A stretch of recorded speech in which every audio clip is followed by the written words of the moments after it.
So without further ado, let's get started to the CPO series hosted by Dragonboat. World-class chief product officers share their knowledge with our community. So before we get started, just have a quick word about Dragonboat, who sponsored this series. Dragonboat is an AI native product operations platform that enables everyone in a product operating model, from a CPOs to product managers, product operations, and their teams to set clear strategies, build portfolio roadmaps, and deliver products that delight customers and accelerate business outcomes. Our product ops copilot has been running in production for over 5 years for thousands of product teams, including these amazing companies, and manage a very large 50 billion annual product and engineering investments. So excited to see how we could make an impact on a lot of product teams day to day. And we are more than just a platform. We are your partner to achieve product operating excellence, including building a great community of product executives, the product ops, to share their experience, learning, and knowledge. And with that, I'm delighted to introduce you our guest today, Keith. Keith Coyne is an executive coach to CEOs and product leaders. He also advises product teams and teaches in the MBA program at Cornell. By the way, Keith and I actually met at the very beginning start of the Dragonboat. So it's a really fun story. We can talk differently later on. Previously, he was a chief product officer at Vesta Healthcare, VP of product at Flatiron Health, acquired by Roche for $2 billion, and is a two-time venture-backed founder and a CEO.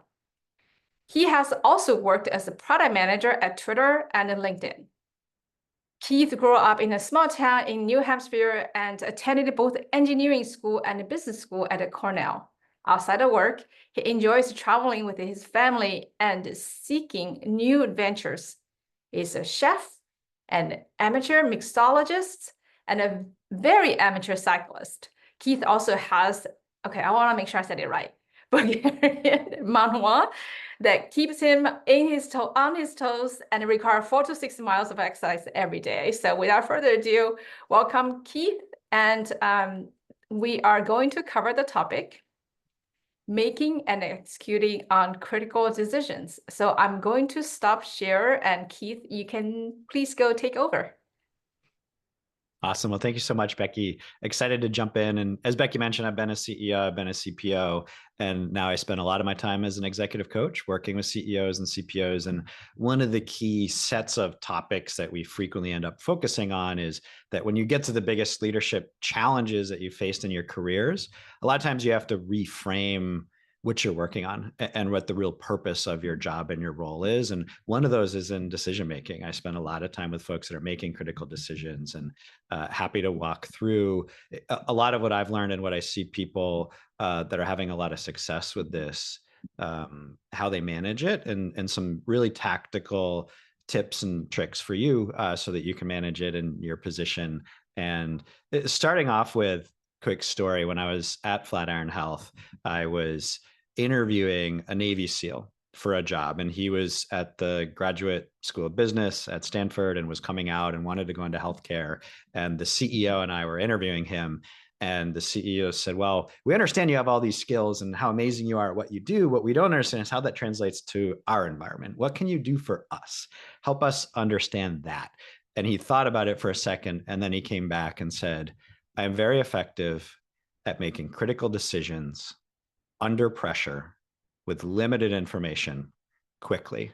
And that resonated a lot with me. That is a fundamental skill that is really valuable and can go in a lot of different places. And so starting with that as a framing, and then anybody that's in product, especially leadership, knows that it comes with the corollary, while rallying the team and preventing a revolt. If you're making a decision that impacts other people and you were going northwest, now you want to go northeast, you have to rotate what other people are doing and where they're aiming. And that part is not easy. And so you have to reframe, okay, when you're an individual contributor, you worked on your judgment to make calls.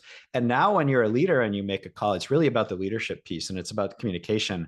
It becomes more of a marketing problem than a problem-solving problem. And one of the concepts here that's really important is sunlight is the best disinfectant, where if you can make a decision and actually make it out in the open, it's your job to shine the flashlight, uncover all of the pieces of this puzzle, share it with other people in a way that they can understand so they can see the puzzle, and then explain and show to them why you're making this decision and what direction you're going in, and then involve the right people at the right time. Then when you make that decision, you execute on it, you'll actually have the support of the troops so you can rally the team and move forward. And I'll give you an example as a case here at Flatiron Health. And we were struggling a little bit as we grew. So I was there when we were tens of millions of revenue and then grew to hundreds of millions of revenue. And Gokul Rajaram, who is an executive at Square and is on the board of DoorDash and has had a really illustrious career, came in and actually gave us some training on decision making. And he has this great framework called SPADE. And we had a decision that we needed to make where we had product market fit for small 1 to 5 doctor practices. We were an electronic health record for cancer practices. And then we also did research on the data to see what therapies were working in which types of patients and why. And we had an important decision to make where we'd been having success in the small doctor market. And now we were starting to win contracts with these large world-class research institutions that had dozens or hundreds of doctors. And we realized it was really a new market and we didn't have product fit in that market.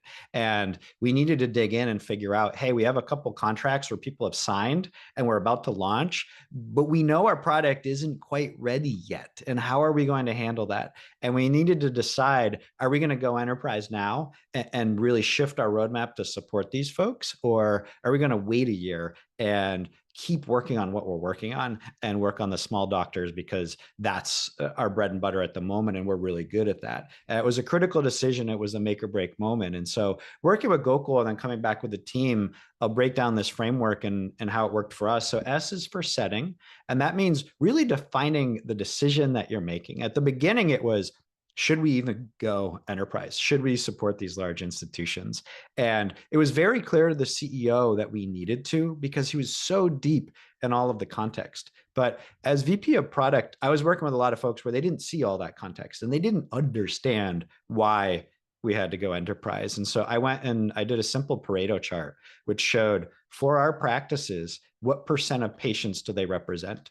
And it was a very clear 80-20, where the top 20% of our practices covered 80 to 90% of the patients. And we could lose our bottom 200 practices. And from a data perspective, from a business perspective, it would have very little impact.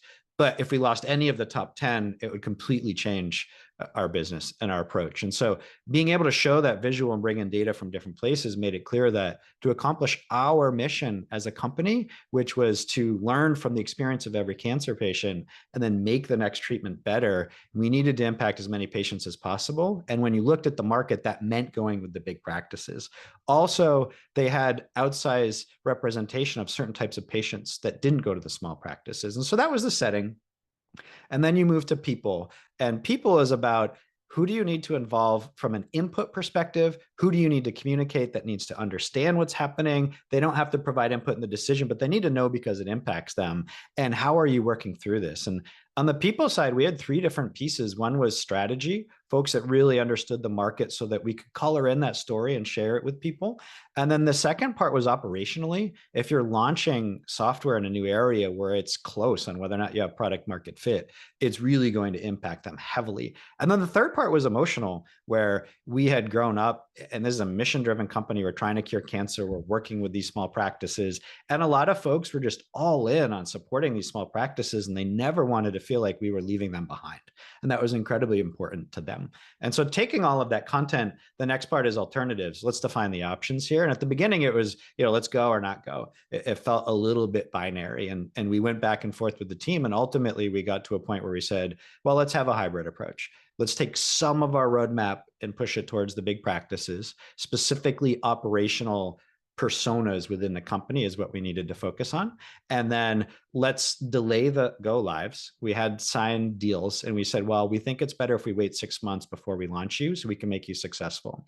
And let's change how we operate. Every time we launch a practice, we're not going to launch the next one until that one is healthy and green. And so we updated our alternatives here, and we're really, really clear about that, and wrote all of this in a document and shared it broadly. If you want to put input, your time is now, because we've defined the decision, we've defined who's going to provide input, who needs to know about it, and here are our alternatives, and we're going to make a decision at the moment. And so once you go through that, then you can go and decide, and you make a call which direction that you're going in. And what's even more important to that afterwards is explaining and then executing on that decision, where, again, if you're going northwest and you want the team to rotate northeast, you're going to be working on slightly different things and getting slightly different pressures. You need them to understand why. And this is why that marketing component comes in. Of earlier in your career, you make a decision, it's about your judgment, it's about making the call, and it's about moving.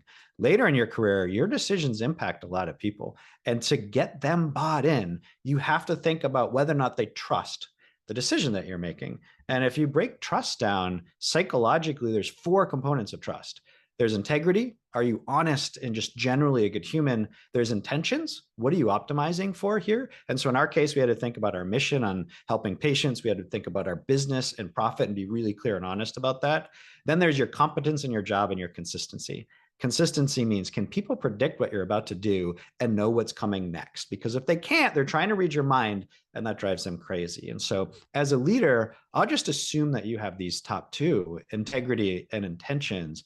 But the bottom one's competence and consistency. This is where the people are going to judge you and know whether or not they feel good following the path that you're setting forth with them. And the process of turning a decision from a problem-solving thing into a marketing thing is about helping people understand the story and really being able to articulate it to them in a way where they can participate at the right time and saying, hey, we got 2 weeks, we're going to collect these inputs, then we're going to make a decision, and then we're going to roll it out. And you can make the exact same decision, but if you do it in a different way with that transparency and manage it like a project, then at the end of the day, you can get people to trust you because they can see the consistency and they can see your competence. And not only that, but as a leader, it actually trains them to make decisions well if you share this process with them, because especially in a hybrid world with Zoom, there's less folks in the room sometimes with senior folks that are working through these decisions. And so telegraphing what you're doing is incredibly powerful as a technique and can help you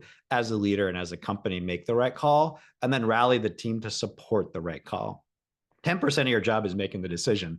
The other 90% is running the persistent internal marketing campaign to get everybody rallied behind it.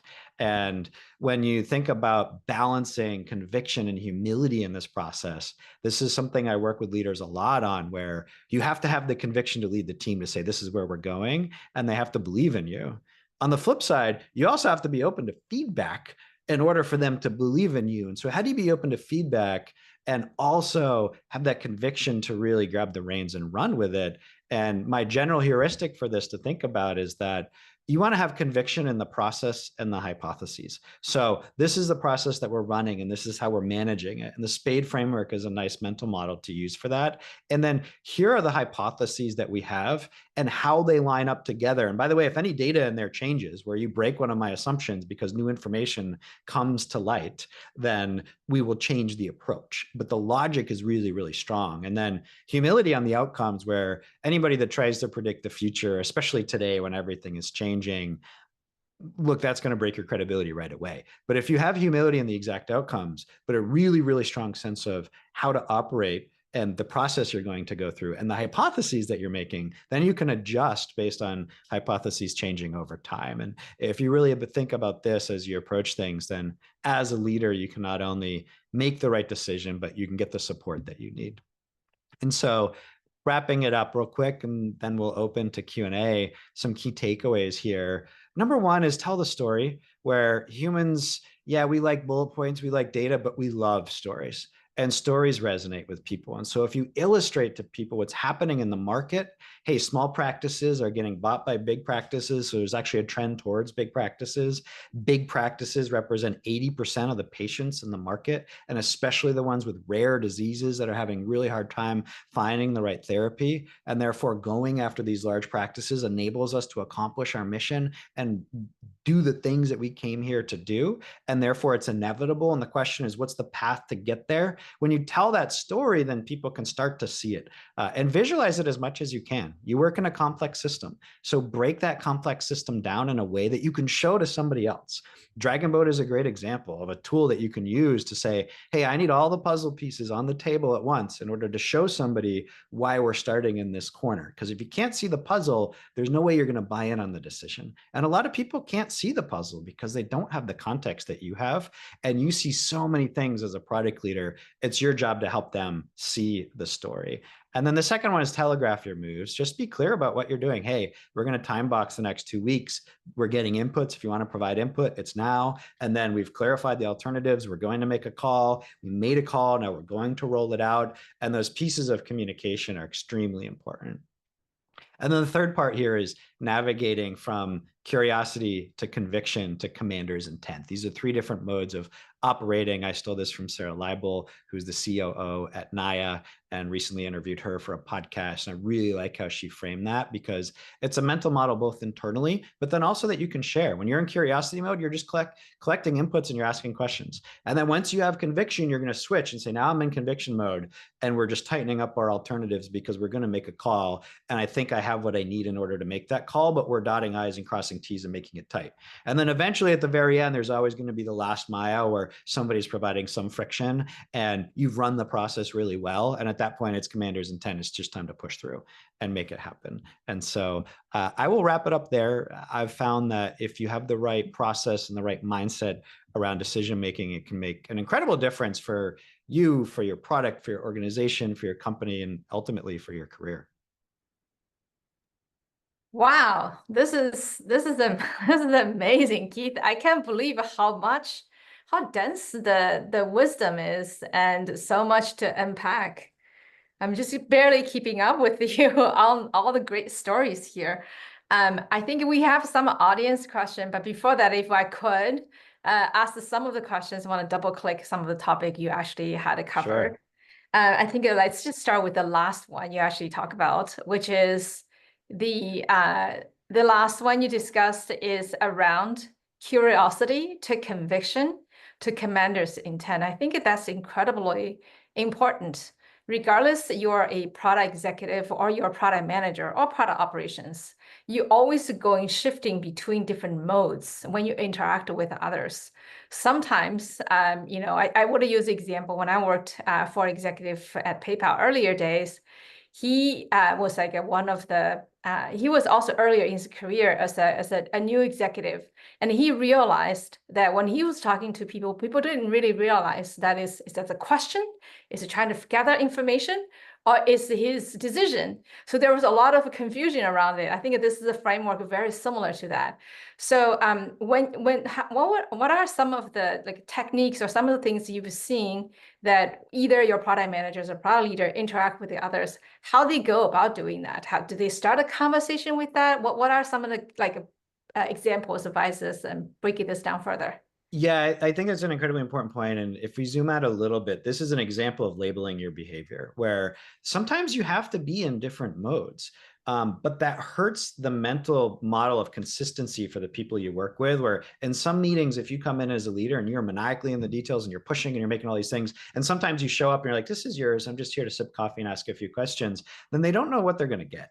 And an incredible amount of their energy actually goes towards predicting your behavior and trying to figure out in this meeting, what does this leader want? And so you can cut off a ton of that by just telling them and sharing it. And I'll give you an example from LinkedIn. Jeff Weiner, who was not the founder, but had been given the reins by Reid Hoffman and operated like a founder. A lot of people talk about this founder's mode content these days.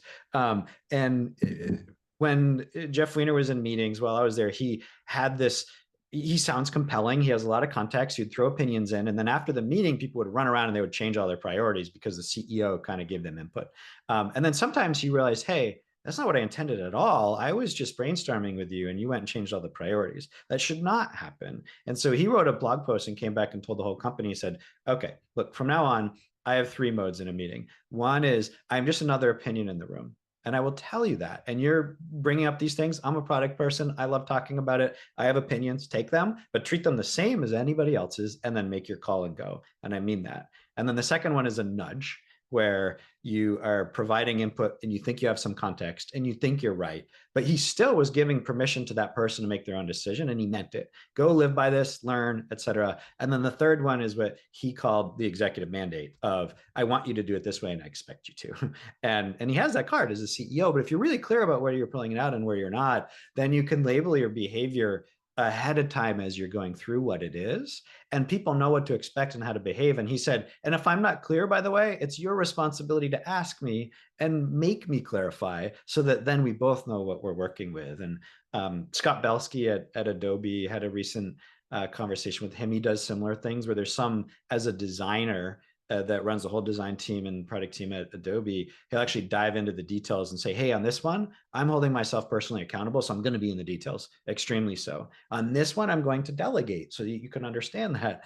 And so labeling your behavior in advance is really helpful both for you and your team, because then you can change modes, but they still know what to expect from you. It's predictable.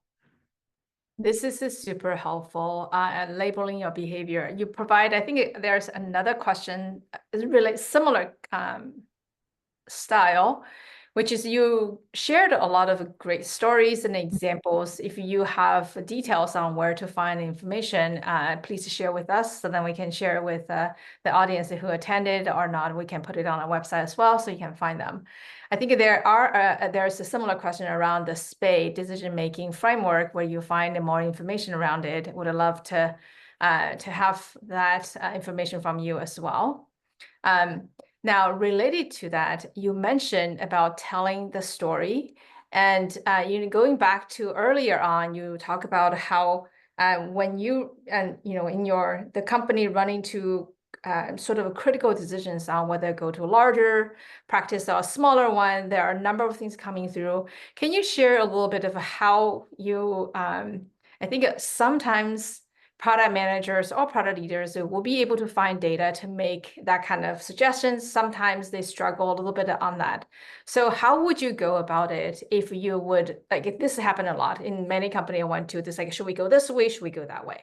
And then where we go, and then the data may change. So if you could help a little bit of how you think about what data to get, what are other supporting information you're going to get?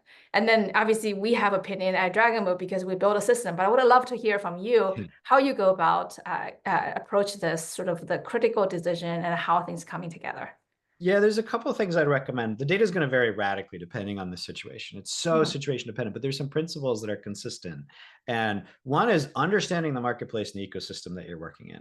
As a product manager, as a product leader, part of your job is to zoom out and then zoom in on demand and talk about a pixel in the top right. And then in your next meeting, talk about all the competitors and how AI is changing the landscape and who's going to play where.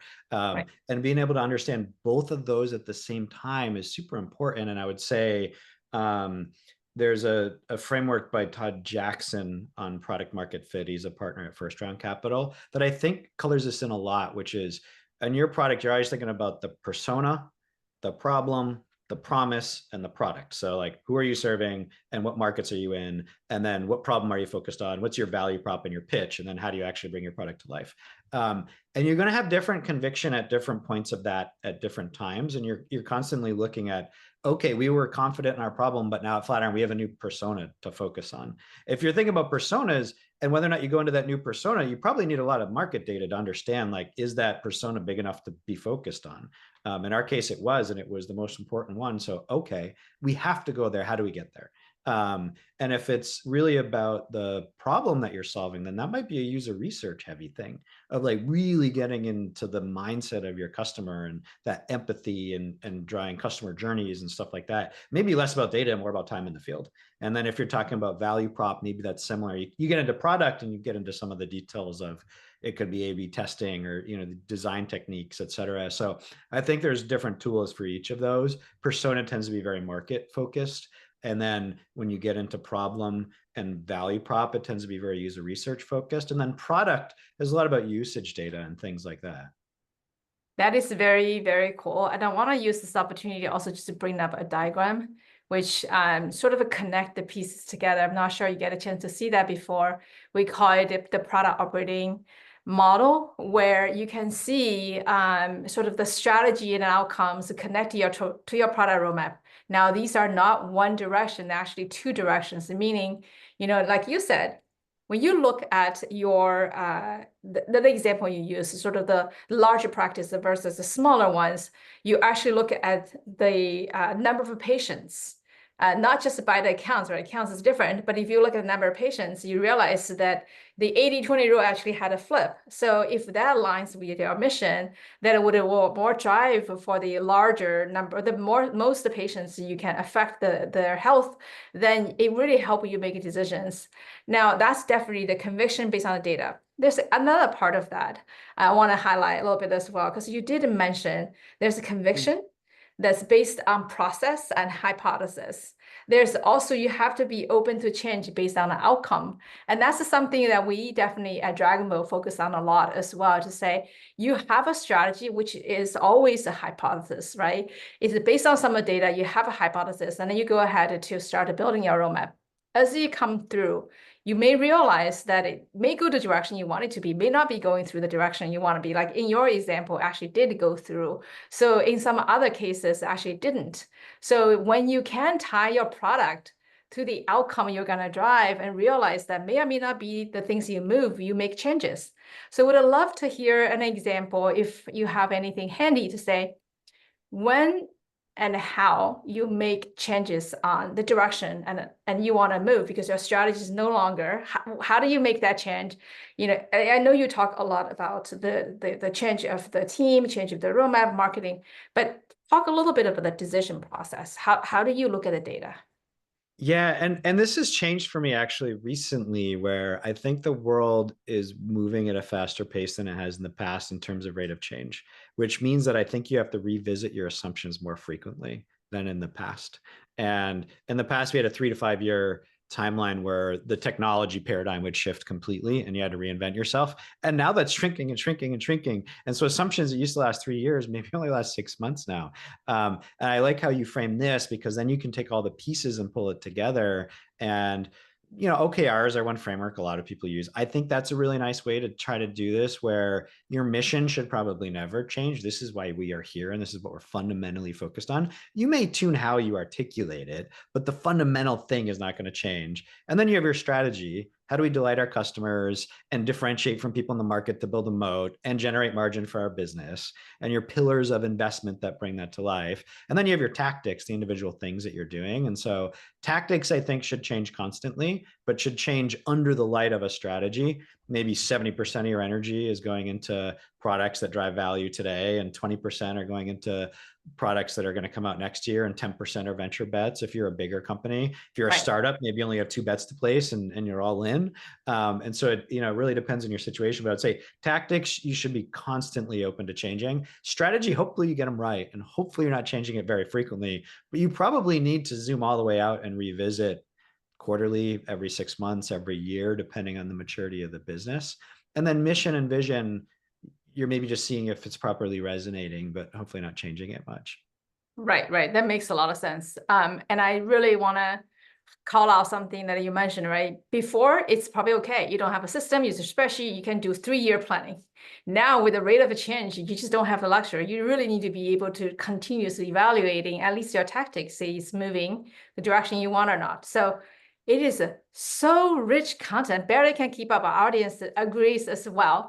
So for some of you who want to have more resources, want to learn more from Keith, obviously, it's like a free course today from Cornell, right?